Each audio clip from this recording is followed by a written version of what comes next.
knows a lot about the science stuff. Professor Dave explains.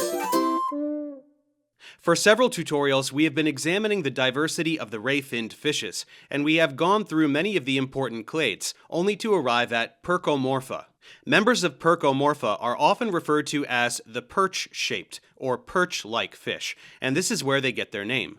The clade is not only extremely diverse, but also recently evolved. As a clade, they diverged from all other ray-finned fishes a little less than 100 million years ago, and they continued to diversify both before and immediately after the mass extinction event that paved the way for the Cenozoic. They likely found themselves survivors in a dramatically altered ocean and quickly diversified to fill many niches. The evolutionary relationships between their orders are complex, and some relationships are still debated, though it is widely accepted that Percomorpha is a monophyletic clade. Previously, this entire clade was considered a single order called Perciformes, while some of the orders that follow are still considered to be unranked, and their order names disputed. We will discuss all potential orders to make this as exhaustive as possible, so let's get started. Members of order Ophidiiformes have small heads and long slender bodies. They have either smooth scales or no scales, a long dorsal fin, and an anal fin that typically runs into the caudal fin. They include the cusk eels, pearlfishes, and brochulas. The Batrachoidiformes include a single family of toadfish, or frogfish, which are benthic ambush predators, the males of which are capable of singing by using their swim bladder as a sound production device. Order Curtiformes includes the nursery fishes and cardinal fishes, which are distinguished by their large mouths and the division of the dorsal fin into two separate fins. Gobiiformes are closely related and include the gobies and their relatives, most of which are small species that live in marine water and are primarily benthic or burrowing fishes. Meanwhile, order Scombriformes includes much larger species, such as the tuna and mackerel. Many species are noted for their streamlined bodies, abilities to reach high speeds, high intelligence, and apparent endothermy, meaning tuna can keep their internal temperature higher than the surrounding waters. Members of the closely related order Syngnathiformes includes many familiar and charismatic species, such as the seahorses, pipefishes, and sea dragons. They are characterized by their elongated bodies, tubular snouts, and unique courtship and reproductive behaviors.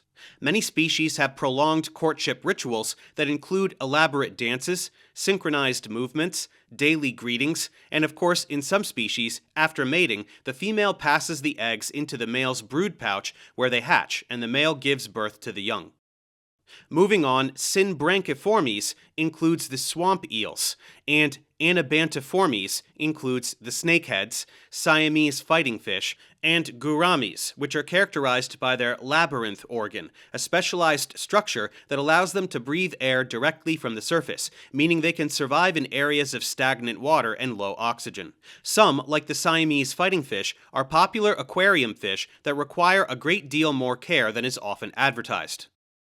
Carangiformes includes the jacks, pompanos, jack mackerels, runners, trevallies, and scads. The Pleuronectiformes are also known as flatfish, which as adults have both eyes located on one side of the head, allowing them to lie flat on the ocean floor, making them asymmetrical vertebrates, though they are bilaterally symmetrical as larvae and undergo metamorphosis to become asymmetrical. In contrast to these asymmetrical adults, the mullets of order Mugioliformes are symmetrical, silvery, have two separate dorsal fins, triangular mouths, and are found in oceans worldwide. Next up, order Cichliformes includes the convict blennies and the highly diverse cichlids. Beloniformes includes the ricefish, needlefish, flying fishes, and half-beaks.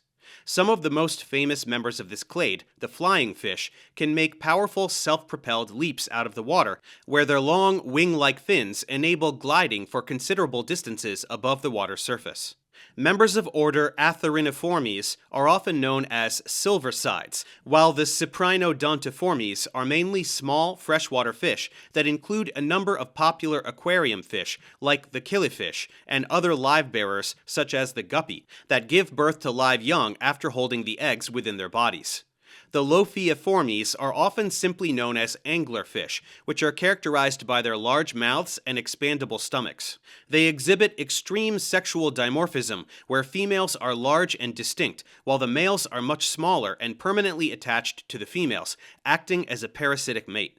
They also have a unique and highly specialized feeding apparatus, as well as a modified dorsal fin ray that extends above their mouths and functions as a lure to attract prey.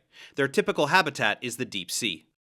Order Tetraodontiformes includes the pufferfish, which is characterized by its ability to inflate its body into a ball-like shape as a defense mechanism, along with the triggerfishes, which have a distinct body shape and are known for their sharp teeth and powerful jaws, allowing them to feed on a variety of prey, including crustaceans and hard-shelled invertebrates.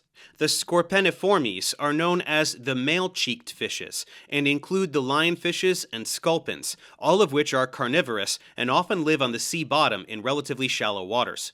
Two prominent groups within this order are the scorpion fishes, which are characterized by their venomous spines and elaborate camouflage patterns that help them blend into their surroundings, and the sea robins, which are characterized by their specialized pectoral fins that allow them to walk along the sea floor.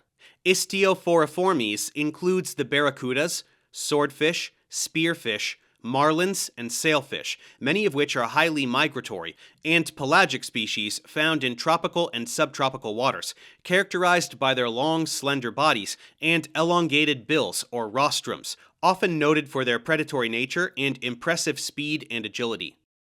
Order Moroniformes includes the temperate basses, sicklefishes, and spadefishes of family Ephipidae, though the spadefish are sometimes treated as a separate order or unplaced family. Order Trachiniformes includes the swallowers, gapers, sandperch, duckbills, stargazers, and weaverfishes, though its classification may be polyphyletic, and studies have suggested breaking different members into the order Scombriformes, with the tuna and mackerel, Gobiiformes, or the gobies, and also forming two new orders, Uranoscopiformes and Pempheriformes. Controversies like this abound in Percomorpha. For example, order Spariformes is often cited as including the breams, porgies, and tripletails, but the tripletails may actually belong to their own order, Lobodiformes. There are also a number of smaller orders within Percomorpha, some of which may have uncertain placements, while others have long been confirmed to be monophyletic. These are the Gobiisocoformes, which includes the clingfishes, Bleniiformes, or the blennies, Icosteiformes, or the ragfishes, Callionymiformes, or the dragonettes, Scombrola brassiformes, which contains a single species of longfin escolar, or black mackerel, Caproiformes, or the boarfishes, and Labriformes, or the wrasses, cales, and parrotfish. Finally, order Perciformes is still sometimes used as a synonym for Percomorpha, and if considered as such, then all of the orders in this tutorial fall under Perciformes. However, this is likely a paraphyletic classification, and more evidence has placed Perciformes as an order within Percomorpha. As it stands, the most common and well-known members of this order are the perch, darters, sea bass, and groupers. Sometimes members of Scorpeniformes, the scorpionfish, Tetraodontiformes, the pufferfish and triggerfish, and Pleuronectiformes, the flatfish, are listed as suborders of Perciformes rather than their own orders. As a whole, order Perciformes, even if placed as an order within Percomorpha, still includes a great deal of diversity. Consider the archerfish, which are known for their unique predation technique of shooting down land-based insects and other small prey with jets of water that they spit from their specialized mouths. Then there are the sweepers, the snappers, the snooks, sea chubs, moonfishes, angelfish, grunts, trumpeters, rabbitfish, threadfins, and many others. In addition, there are some groups which are sometimes listed as part of Perciformes and sometimes as their own order. The Majoras are sometimes placed as a family within Perciformes, and other times as their own order, Garryiformes. The sunfish are sometimes listed as order Centrarchiformes, and the big eyes are sometimes considered to be an order of their own, called Priacanthiformes. There are also several families within Percomorpha, but outside of Perciformes, with uncertain placements, meaning there is not yet widespread consensus as to which order they may fit under, or if they deserve an order of their own.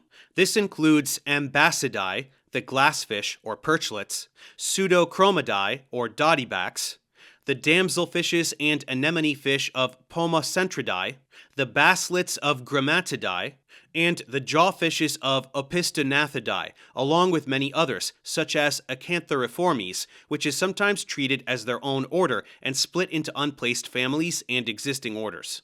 Now, it's very important to keep in mind the magnitude of these revisions. This is not occurring at the species or genus level. This is revision at the order level. Animals of the same class but different order are generally quite different from each other. Think of the butterflies of order Lepidoptera and compare them to the beetles of Coleoptera. They're both insects, but they're quite different. Or imagine us, humans of the order Primates, compared to the manatees of order Sirenia. We're both mammals, but clearly very different. This isn't to say that physical differences necessarily indicate different orders, but it's very important to remember that the ray-finned fish are incredibly diverse. Though many of us may just know them as fish, the differences between and within clades is often astounding and sometimes entirely overlooked. And with that, we wrap up the diversity of the ray-finned fishes. That means it's time to move forward and examine class Sarcopterygii, their sister clade, which includes the lobe-finned fishes and their tetrapod descendants. Let's move forward and check out this clade now. Thanks for watching. Subscribe to my channel for more tutorials. Support me on Patreon so I can keep making content. And as always, feel free to email me, ProfessorDaveExplains@gmail.com.